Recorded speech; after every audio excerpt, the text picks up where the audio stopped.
Hey, welcome to Think Thursday from the Alcohol Minimalist podcast. Think Thursday is all about your beautiful, brilliant human brain. We're talking neuroscience. We're talking behavior change. We are talking about your mindset. Are you ready to get started? Let's go.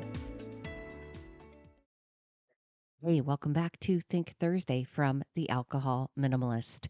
Think Thursdays are all about behavior change, really, and behavior change in a larger context. We talk about neuroscience and brain health and mindset as it applies to creating sustainable change in your life, not just solely focused on alcohol, but any area of our lives that we're wanting to make changes in. Today, I want to tackle a really common and damaging mindset that I hear a lot about or see a lot when I am helping people change their relationship with alcohol. But it's something that I think that is prevalent in any area of our lives that we are trying to create change. And it's this idea that when you do have an off plan event, when you mess up, right, that you have to start over. So you drank off plan, you skipped your journal, you had more than you intended, you overate, you overspent, you did something that is in direct contrast to the goals that you have for yourself around habit change. And immediately the voice in your head says, I've ruined it. I'm back at square one. I'm starting over.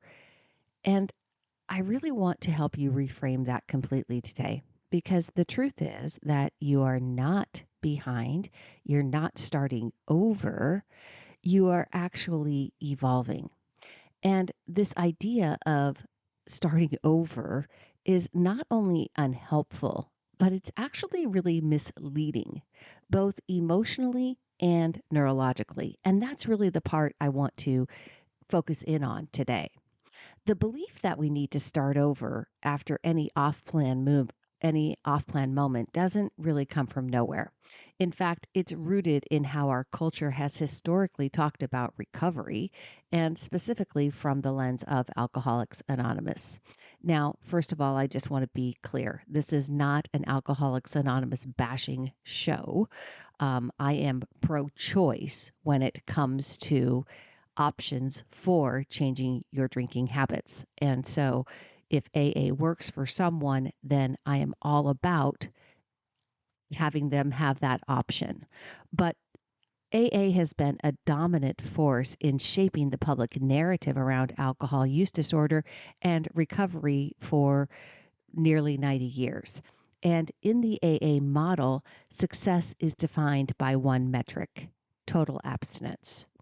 And the moment that you drink again, you are considered to have relapsed, and the clock resets. You go back to day one. For some people, of course, that model provides that necessary structure and support.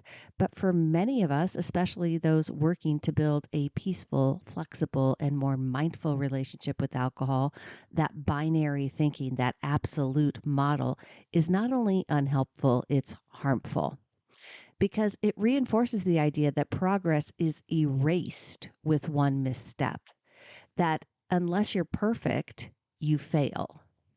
And I want to tell you right now that this is not how change works. Your brain doesn't reset when you do something off plan, it doesn't wipe out all the progress you've made. It actually adapts, it processes, and it integrates that experience into your evolving behavior patterns. Dr. Andrew Huberman. So I think I'm on a streak right now. I think I've talked about Huberman now for like 4 weeks in a row from Stanford University. And he explains that neuroplasticity is based on experience. Every time you go off plan and then return to your intentions, you are reinforcing new circuits. You're strengthening your long term capacity for emotional regulation and aligned decision making. At Alcohol Minimalist, we see these moments not as failures, but as feedback loops. that one off plan event, drinking, eating, spending, whatever it is, it doesn't undo your learning. And if you reflect on it, it probably adds to your understanding of what you want, what you value, and how you want to feel. That's not starting over. That's continuing. That's readjusting. That's resetting. That's realigning. And another piece of this illusion comes from the expectation that change should be linear, right? We think we set a goal, I follow through every day, and then eventually I will arrive at said goal. But that's not, again, how real habit change happens. And I talked about this in a previous Think Thursday episode called The Iterative Mindset. I will link it in the show notes. In that episode, we explored how real growth happens through a spiral process. You experiment, you learn, you adjust, and you move forward, not in a perfect line, but in an upward curve of growing awareness and skill. According to Dr. Wendy Wood, who I mentioned last week, I think was last week, yeah, who's her research on habit formation is some of the most cited in psychology. About 43% of what we do every day is driven by habit. It's automaticity at its best. And habits aren't changed through willpower alone. They're shifted over time through repetition, through pattern recognition, and small course corrections. Small steps where we build confidence with each step to take the next step. And when you fall off track, when you have when you have a misstep and then you course correct, you aren't resetting the game. You are literally just reinforcing the learning process. You're not back at square one. You're revisiting the material with a new insight. And that's exactly how long term transformation works. So, how do we shift our mindset when the I blew it, I'm starting over voice kicks in? Here's a simple 3-part process that I recommend. Number one, you got to pause the narrative. Ask yourself, what story am I telling myself right now? Instead of I screwed up or I blew it or I failed, can you say, that was just one moment. I wonder what it's trying to teach me. Asking yourself, what can I learn? Then the second step is to name the learning. What triggered the off plan event? What thoughts were there? What belief or expectation or feeling showed up? And what can you learn from this experiment? From this experience.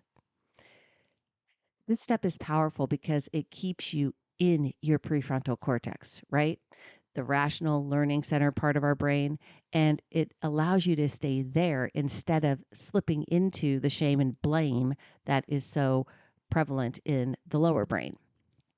And number 3 is make a micro move right then and there.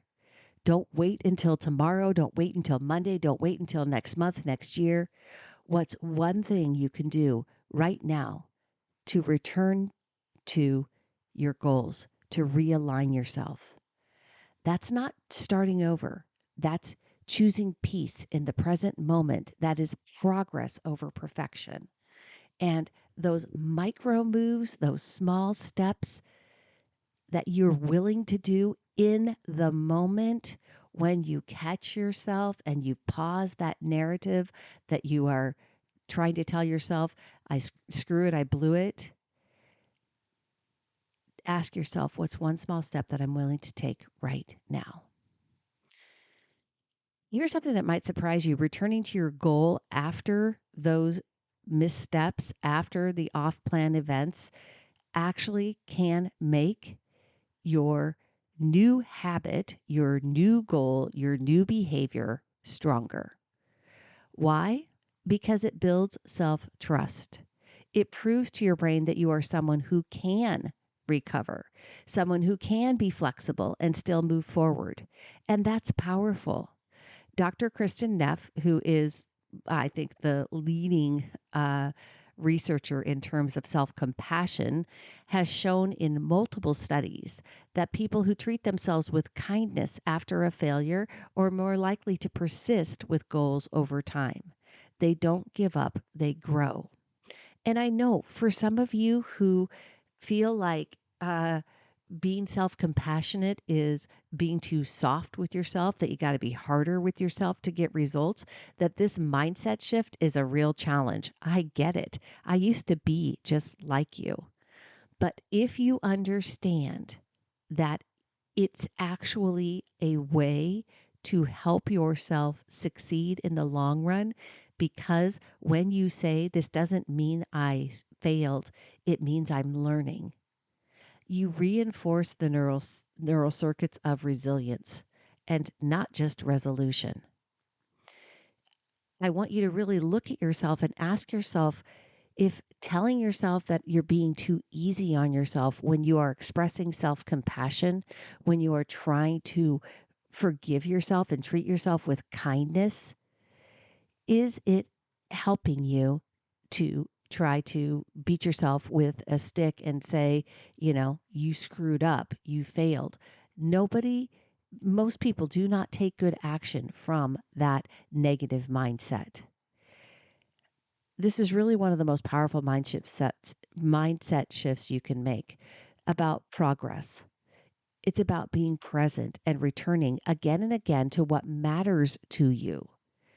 If you keep reminding yourself of what matters to you most, you will give up on this idea that you're starting over. Let's drop the idea of day one. That model belongs to a paradigm that says perfection is the only acceptable outcome. But that's not how change works. That's not how peace works. And it's certainly not how your brain works. So the next time you feel like you're starting over, pause. Instead, say, I'm returning to my goals. I'm building peace, not perfection. This is what progress actually looks like. You are not behind. You are learning. You are aligning. You are leading your brain one choice at a time. And that, my friends, is something worth repeating, not restarting. All right. Until next time, be kind to yourself, choose peace, and I will see you on Monday.